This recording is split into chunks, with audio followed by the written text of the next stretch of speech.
स्वागत है बच्चा आपके अपने चैनल 10वीं बाय दीपक सर में। आज की क्लास में हम लोग पढ़ने वाले हैं काव्य खंड का अध्याय छपय। क्या पढ़ने वाले हैं? छपय। अर्थात छपय इस तरह पढ़ा जाएगा कि आपके दिमाग में छप जाएगा और आपको एक बार इस वीडियो को देखने के बाद आप कहीं पर भी छपे का क्वेश्चन आएगा तो आप पकड़ के छाप दोगे, ठीक है, अर्थात बना लोगे। तो आज की क्लास में छपे पढ़ेंगे जिसमें कि हम लोग देखने वाले हैं लेखक परिचय और उनका संपूर्ण अर्थ। किनका? छपे का। तो चलिए स्टार्ट करते हैं बिना किसी देरी के। सबसे पहले हम लोग चालू करेंगे छपे का लेखक परिचय से। आपको पता ही होगा छपे के जो लेखक थे वो है भैया नाभा दास महोदय। कौन महोदय? नाभा दास महोदय। आपके काव्य खंड में हम आपको बता दें कि आपके काव्य खंड में 4 लेखक ऐसा है, 4 कवि ऐसा है जो आपको बेफालतू का 10 नंबर दे देगा। कौन कौन कवि है जो आपके काव्य खंड के लिए बहुत ज्यादा महत्वपूर्ण है? तो सुनो नाम। पहला है आपका तुलसीदास, तुलसीदास। दूसरा है आपका जयसी महोदय। उसके बाद है सूरदास। और तीसरा है आपका चौथा है आपका नाभादास। ये जो आप 4 लेखक देख रहे हैं, तुलसीदास, जयसी, सूरदास और नाभादास, इनका अगर आप जन्म, मृत्यु और इनकी कृतियां याद रखिएगा, हम गारंटी देते हैं आपके फाइनल बोर्ड में 7 से लेकर के 10 नंबर तक के प्रश्न आसानी से बन जाएंगे, आराम से बन जाएंगे। क्योंकि इनसे कई बार बिहार बोर्ड में क्वेश्चन पूछा गया है और बिहार बोर्ड का आदत है कि एक बार जिनसे वो पूछता है बार बार उन्हीं से पूछता है। अर्थात एक बार अगर कोई सवाल को छू लिया तो 3-4 साल पकड़ने मतलब उसको ले जाने पर छोड़ेगा नहीं। अर्थात ये होता है सर। इसलिए आपको तुलसीदास, जयसी, सूरदास और नाभादास का जन्म, मरण और उनकी प्रमुख कृतियां याद रखना है, इंपॉर्टेंट है सर। आइए हम लोग जानते हैं नाभादास के बारे में। नाभादास का जन्म हुआ था सर 1570 ईस्वी में। वो भी है अनुमानित। अनुमानित मतलब सर जब ये जन्म लिए तो इसका कोई साक्ष्य नहीं था, तो अनुमान में लिखा गया है 1570। इसलिए नाभादास का जन्म अवश्य याद रख लीजिएगा क्योंकि यह है VVI। आगे बढ़ते हैं। निधन अज्ञात है, 1600 तक बोला गया है। अर्थात निधन आपको याद रखने की जरूरत नहीं क्योंकि निधन जो है 1600 तो ऐसे मन में याद है। निधन क्या हुआ? 1600। किसका? नाभादास का। और निधन तो पूछेगा नहीं, लेकिन जन्म अवश्य पूछेगा कि पूछेगा बताओ तो नाभादास का जन्म कहाँ हुआ था, सॉरी कब हुआ था? तो आप बोलिएगा कब? 1570 में। अब देखिए कहाँ हुआ था, ये बाद में VVI है क्योंकि इसका जन्म स्थान देखिए बड़ा अच्छा है। जन्म स्थान क्या? दक्षिण भारत। क्या लिखा हुआ है? दक्षिण भारत। नहीं कोनो जगह का नाम है जैसे छपरा, आरा, बलिया, कोनो चीज जगह नाम होगा ना? कोनो जगह नहीं, सीधा लिखा है दक्षिण भारत, है ना। अर्थात इसीलिए इसका जन्म स्थान को याद रखना कि नाभादास का जन्म स्थान कहाँ था सर? दक्षिण भारत में। जन्म कहाँ हुआ था? दक्षिण भारत। आगे बढ़िए। इसके दीक्षा गुरु, ये क्वेश्चन पूछा गया है ना, कि इसके दीक्षा गुरु कौन है सर? अग्र अली महोदय है ना। ये क्वेश्चन पूछा गया है और इसलिए आपको याद रखना क्योंकि बिहार बोर्ड का आदत है एक क्वेश्चन अगर वो पूछे तो उसको वो दोबारा रिपीट जरूर करेगा। इसलिए आपको याद रखना कि दीक्षा गुरु थे इसके नाभादास के अग्र अली या अग्रदास, अग्र अली या अग्रदास, ठीक है, दोनों एक ही चीज है, ठीक है। तो याद रखिएगा कि नाभादास के दीक्षा गुरु कौन है? बताइए, कमेंट करिए, जल्दी बताइए, कमेंट करके बताइए कौन है। तो अग्र अली और अग्रदास है। आगे बढ़िए। अस्थायी निवास है सर वृंदावन। वृंदावन मतलब क्या है सर? कि जहां आपके तुलसीदास, सूरदास और जयसी महोदय रहते तो वही नाभादास भी रहते। अर्थात उन लोगों का अस्थायी निवास लगभग सेम है, वृंदावन के ही आसपास है उन सभी का। तो इसका स्थान वृंदावन है। वो बात इंपॉर्टेंट है, ये है सर VVI बात, इसका इंपॉर्टेंट है ना। नाभादास ने अपनी 2 ही कृतियां लिखी है, एक है भक्तमाल, है ना, एक है अष्टयाम। 2 ही कृतियां, एक है भक्तमाल और अष्टयाम, और दोनों आपको तुरंत याद हो जाएगा, ठीक है। बोलो तो नाभादास की कृतियां कौन है? भक्तमाल और अष्टयाम। आगे बढ़ते हैं। आइए आपके लिए हम कुछ लेकर आए हैं, ये है सर नोट्स। नोट्स जो होता है हमारे PDF का सबसे महत्वपूर्ण अंग होता है सर। अर्थात हम ऐसा पॉइंट को लिखते हैं जो कि एग्जाम में आने का 100% चांस होता है। उनको हम नोट्स में डालते हैं। चलिए देखते हैं नोट्स में क्या है। तो ऊपर कर लेते हैं थोड़ा सा।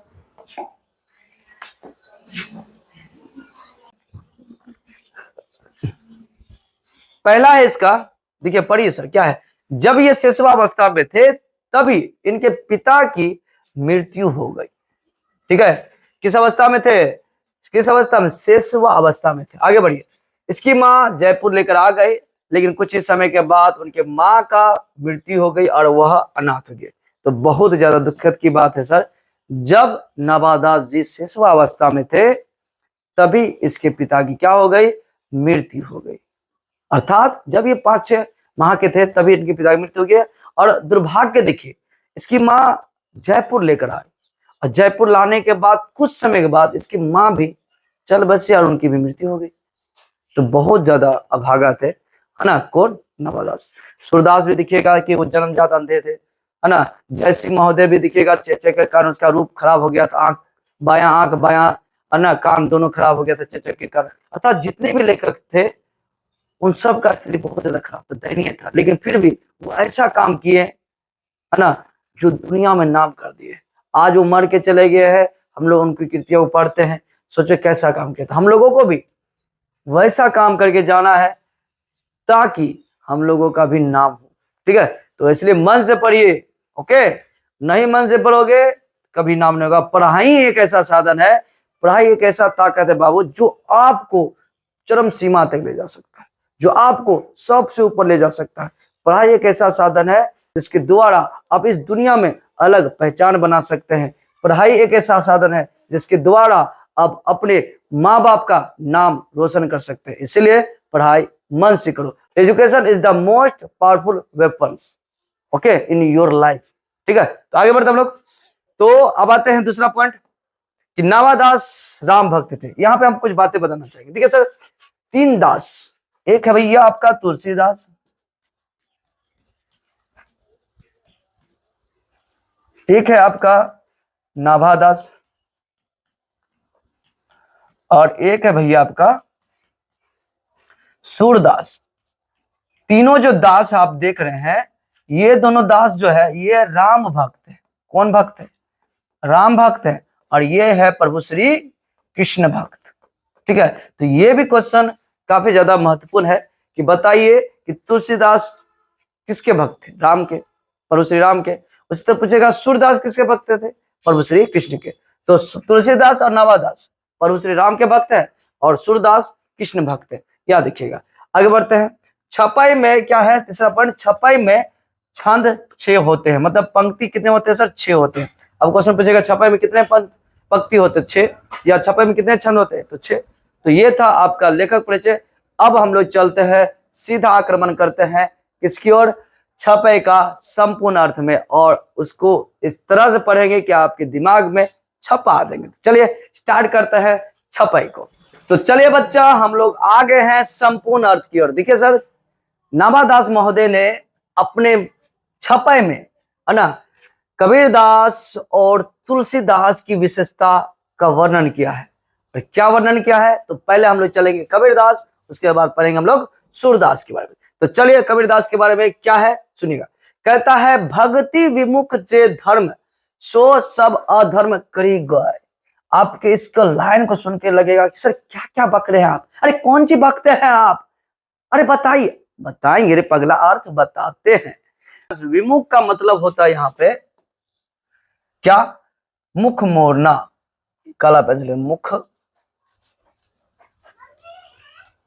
मोड़ना, बस इसका मतलब जान लो, हो जाएगा अर्थ। ठीक है, क्या कहता? भक्ति विमुख मतलब भक्ति से जो प्राणी, जो व्यक्ति भक्ति से मुख मोड़ता है, विमुख मतलब मुख मोड़ता है।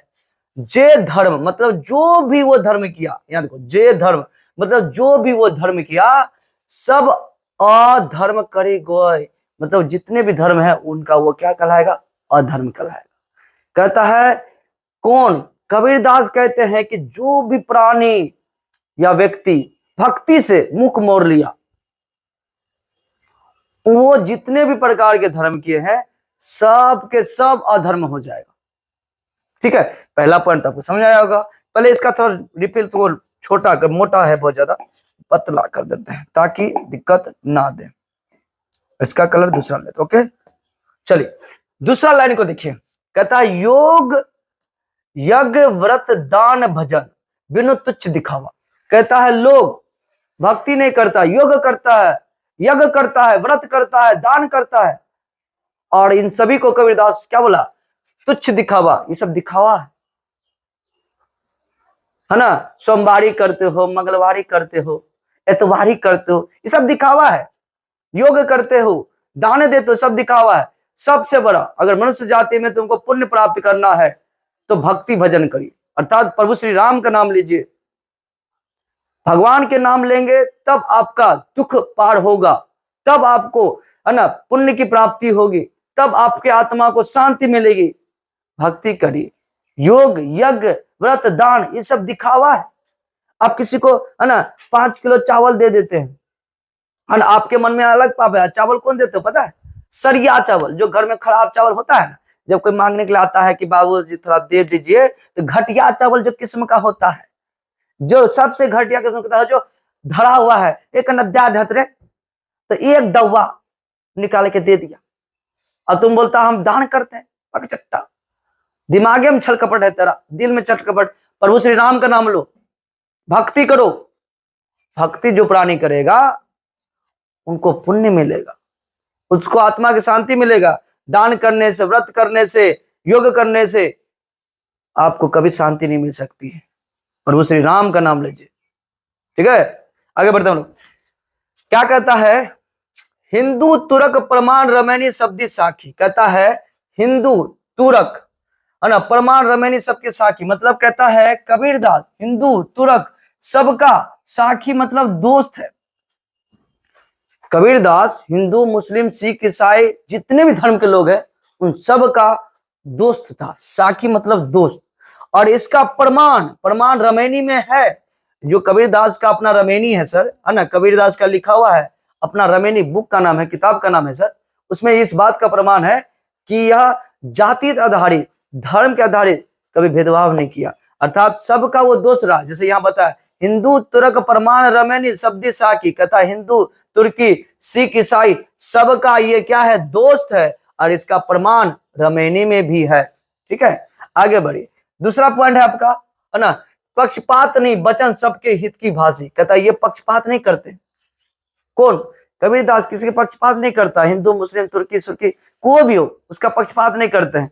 सबका हित की भाषा, सबके हित में बोलते हैं ये, है ना। एक और अभी भी है हमारे मॉडर्न युग में ऐसे बाबा जो सबके हित में बोलते हैं, किसी का पक्षपात नहीं करते। उसका नाम आपको पता होगा, नहीं पता है? इंटरनेट सेंसेसर है वो बाबू, है ना, मतलब सब कोई जानता है उनको। नाम बताते हैं स्वामी प्रेमानंद जी महाराज। स्वामी प्रेमानंद जी महाराज, स्वामी प्रेमानंद जी महाराज को आप देखिए, ये भी किसी का पक्षपात नहीं करता, और इसका फैन हिंदू मुस्लिम सिख ईसाई सब है ना।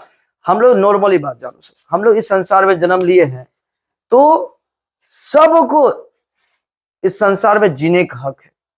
कोई एक बहुलता अगर हम लोग हो जाए, जैसे हम बोल लेंगे अब हिंदू है तो हिंदू का बहुलता होना चाहिए, मुस्लिम है तो मुस्लिम का बहुलता होना चाहिए, सिख है तो सिख की बहुलता होना चाहिए। अगर किसी एक व्यक्ति विशेष का बहुलता हो जाएगा तो सृष्टि का जो बैलेंस है वो बिगड़ जाएगा। सबको सम्मान मिलना चाहिए, सबको प्यार मिलना चाहिए, किसी एक पर्सन को सम्मान प्यार ना मिले, सबको मिलना चाहिए, ठीक है। ये बात इंपॉर्टेंट है बाबू, ठीक है। इस बात को गौर से समझिए। अगर देश का विकास होना है, अगर देश को विकसित करना है, तो हिंदू मुस्लिम सिख ईसाई को सबको एक साथ लेकर चलना होगा। और यहाँ के जितने भी साधु संत मौलवी जो भी है वो किसी पक्षपात में ना बोले, सबके हित में बोले, जैसे कबीरदास, जैसे स्वामी प्रेमानंद जी महाराज। ओके, तो चलिए ये भी क्या कहा? पक्षपात नहीं वचन सबके हित की भाषी। कहता है ये पक्षपात किसी के प्रति नहीं करता है, सबके हित की भाषा, सबके लिए हित की भाषा बोलता है। कौन? कबीरदास। आगे बढ़ते हम लोग, इसको मिटाते हैं थोड़ा सा। कहता आरूढ़ दशा है जगत पे, मुख देखी नाही भनी। आरूढ़ दशा, अभी आरूढ़ दशा क्या है सब समझिए। आरूढ़ दशा, आरूढ़ दशा, देखिए आरूढ़ दशा को हम लोग समझते हैं कि पहले जमाना में जो है, जो मनुष्य को 4 भागों में बांटा गया था, क्षत्रिय, ब्राह्मण, ये ब्राह्मण है सर। शूद्र, और सर लास्ट सर वैश्य, है ना। क्षत्रिय, ब्राह्मण, शूद्र, वैश्य, मतलब पहले जमाने में लोगों को 4 वर्गों में बांटा गया था। प्राणी को, मतलब हम लोग को, जैसा अभी बोलते हैं हिंदू, मुस्लिम, सिख, तभी ऐसा था। क्षत्रिय, ब्राह्मण, शूद्र, वैश्य, 4 भागों में बांटा गया था। तो उसी को कहा गया आरूढ़ दशा। क्या कहा है? आरूढ़ दशा। तो क्या है सर? आरूढ़ दशा है जगत पे, मुख देखी नहीं बनी। मतलब हम देख रहे हैं कि जगत में लोगों को, है ना, बांटा गया है, आरूढ़ दशा है। लेकिन हम किसी को शकल सूरत देख करके नहीं बोलते हैं, सबके हित में बोलते हैं। याद देखिए, कबीर कहानी रखी नहीं, वर्णाश्रम पट दर्शनी। इसका मतलब ये किसी धर्म को नहीं मानता है, इसके लिए सभी धर्म समान है। बस एक ही चीज करिए, भक्ति भजन करिए, अर्थात आप प्रभु श्री राम का नाम लीजिए, किसी भी धर्म के हैं, आप भक्ति करिएगा तो आपको पुण्य अवश्य मिलेगा। तो ये प्रमुख पंक्ति का इसी तरह से अर्थ था जो हम आपको बताएं। आई होप आप लोगों को पसंद आएगा। अगर पसंद आया हो तो चैनल को लाइक करिएगा, सब्सक्राइब करिएगा, ठीक है। और एक छोटा सा काम करिए, अपने दोस्तों यारों के साथ शेयर बहुत करिएगा, ताकि वीडियो वायरल चले जाए। वायरल आपके हाथ में, आप जितना शेयर करोगे उतना वायरल जाएगा, ये आप गारंटी रखिए इस बात का। तो चलिए हम लोग आगे बढ़ते हैं, सूरदास के बारे में जानते हैं। सूरदास महोदय के बारे में नाभादास महोदय ने क्या कहा, समझते हैं हम लोग। पंक्ति है, उक्ति चौक अनुप्रास वर्ण, अस्थिति अति भारी। देखिए सर, चौक मतलब होता है चमत्कार। चौक मतलब क्या हो गया? चमत्कार, ये मोह से चमत्कार, ठीक है। कहता है कि सूरदास महोदय के बारे में नाभादास जी कहते हैं कि सूरदास महोदय की उक्ति मतलब हो गया सर पंक्ति, ये भी याद रखिएगा। ये उक्ति मतलब क्या हो गया? पंक्ति। कहता है कि सूरदास महोदय के पंक्ति में इतना चमत्कार है, उनके अनुप्रास में इतना चमत्कार है कि उसकी जो स्थिति होती है चमत्कार के कारण, अनुप्रास के कारण भारी आ जाता है। मतलब कहने का तात्पर्य ये हुआ कि सूरदास महोदय के पंक्ति में इतना अनुप्रास होता है, उस अनुप्रास के कारण उसकी पंक्ति में चमत्कार आ जाता है ना। आगे बढ़िए, दूसरा पॉइंट है कि वचन प्रीति। वचन प्रीति का मतलब होता है सर, है ना, सुंदर प्यारा शब्द, या सुंदर शब्द बोल सकते हैं, सुंदर शब्द या प्यारा शब्द बोल सकते हैं, वचन प्रीति, है ना सर। वचन प्रीति मतलब प्यारा या सुंदर बोल सकते हैं। वचन प्रीति निर्वही अर्थ अद्भुत तुकधारी। कहता है उसके शब्दों में, सुंदर शब्दों में, है ना, एक अलग निर्वही अर्थ निकलता है ना। कहता उनके शब्दों में एक अलग सुंदर अर्थ निकलता है सर, जिसका एक अद्भुत तुकधारी होता है ना। ये कंडीशन कहा, अर्थात उसकी पंक्तियों का यहाँ पर चर्चा किया। कौन कौन किया सर? नाभादास चर्चा किया, है ना। कहा कि सूरदास के पंक्ति में अलग चमत्कार होता है अनुप्रास के कारण। उसी तरह ये भी कहा उसके सुंदर सुंदर शब्द होते हैं जिसके कारण अद्भुत तुक निकलता है। उनके सुंदर सुंदर शब्द होते हैं जिसके कारण अद्भुत क्या निकलता है? तुक निकलता है। आगे बढ़िए, ये पॉइंट सर इंपोर्टेंट, ध्यान सुनिएगा। प्रतिबिंब दिव्य दृष्टि, हृदय हरि लीला भासी। कहने का मतलब है कि सूरदास महोदय आपको पता ही है, जन्म के अंधे थे, जन्म से अंधे थे, अर्थात प्रतिबिंब दिव्य दृष्टि, जन्मजात अंधे थे। हृदय हरि लीला भासी, लेकिन फिर भी उसके हृदय में प्रभु श्री कृष्ण का वास था। हरि लीला मतलब प्रभु श्री कृष्ण, याद रखिएगा। कहता है प्रतिबिंब दिव्य दृष्टि, हृदय हरि लीला भासी। कहता है कि अंधे होते हुए भी उसके हृदय में प्रभु श्री कृष्ण का, है ना, प्रभु श्री कृष्ण बसते थे। और कहते हैं जन्म कर्म गुण रूप सब ही रसना प्रकाशी। क्या बोला? ध्यान से, जन्म कर्म गुण रूप सब ही रसना प्रकाशी। सूरदास जी अंधे होते भी प्रभु श्री कृष्ण का जन्म कर्म गुण रूप सब चीज का प्रकाशी, प्रकाशित कर दिया, उजागर कर दिया। अंधा होते हुए भी सर जन्म बता दिया, उनका रूप बता दिया, गुण बता दिया, हर चीज बता दिया, अंधा होते हुए भी, है ना। इतनी बड़ी बात है सर। आगे बढ़िए, आगे बढ़ते हैं। पॉइंट में क्या है सर? विमल बुद्धि होता सुखी, जो यह गुण सर्वनी धरे। कहता है जो भी प्रभु श्री कृष्ण की बातों को सुनेगा उसका बुद्धि विमल होगा, अच्छा होगा। विमल बुद्धि होता सुखी जो गुण श्रवणी धरे, मतलब जो भी प्रभु श्री कृष्ण का बातें सुनेगा उसकी बुद्धि मस्त होगा, अच्छा होगा, ये कंडीशन यहाँ पे सर, है ना। आगे बढ़ते हम लोग, लास्ट पॉइंट पढ़ते सर। सूर कवित सुनी कौन कवि जो नहीं सिर चालन करे। कहता है कौन ऐसा व्यक्ति है जो सूरदास की कविता सुनकर जो सिर को नहीं हिलाता। जैसे आप कोई गाना सुनते हैं, है ना, बड़ा अच्छा गाना है, बेदर्दी तेरे प्यार में अल्लाह हिर रहा है, उसी टाइप का बोलता है कि सूरदास की कविता में इतनी ताकत कि जो भी इसकी कविता सुनता है एकदम सिर चालन करता है। जैसे गोविंद बोलो हरि गोपाल बोलो, इस टाइप का मस्ती, है ना। कहने का मतलब है सूर कवित सुन कौन कभी नहीं सिर चालन करे। सूरदास की पंक्ति में इतना ताकत था, जो भी इनकी कविता को सुनता था वो अवश्य ही सिर को झुमाता था, है ना, एंजॉय लेता था, आनंद लेता था। तो आज की क्लास में हम लोग इस प्रकार लेखक परिचय और संपूर्ण अर्थ को समझाए। आपको क्लास कैसा लगा कमेंट करिएगा, लाइक करिएगा, ठीक है, और अपने दोस्तों के साथ शेयर करिएगा। नेक्स्ट वीडियो में हम लोग लाते हैं इन्हीं का क्वेश्चन आंसर, और अगले वीडियो में हो सकता है कि हम लाएं लेखक का जो प्रमुख जो कृतियां है उनका एक वीडियो लाएं, ताकि आपको पढ़ने में दिक्कत ना हो। अगर आप लोग चाहते हैं कि वो वीडियो लाएं जिसमें कि लेखक का, है ना, कृतियां, प्रमुख कृतियां का ट्रिक लेकर आए, तो उसमें कमेंट अवश्य करिएगा। अगर नहीं फिर भी हम लाएंगे, मेरा तो काम है लाना, ठीक है। तो मिलते हैं नेक्स्ट वीडियो में, तब तक के लिए जय हिंद जय भारत।